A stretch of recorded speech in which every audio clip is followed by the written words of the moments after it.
Gipakusgan sa Bureau of Fire Protection Caraga ang ilang kampanya batok sa sunog, pinaagi sa mga kalihukan o pagpahinomdom sa mga katawhan dungan sa pagsaulog sa Fire Prevention Month nining tuiga. Matod pa ni Chief Superintendent Rodolfo Dinaga, Regional Director sa BFP Caraga, nga atol sa kapihan sa Butuan, ang sagad nga hinungdan sa sunog sa rehiyon mao ang electrical connections, installations, open flames o unattended cooking. Yung number one is yung electrical fire.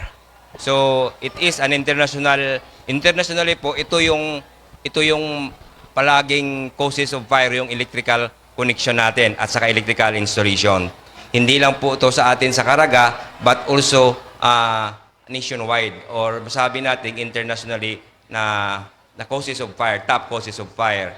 Yung pangalawa, ito ay unique lang sa Bureau, sa BP Caraga, yung open flame.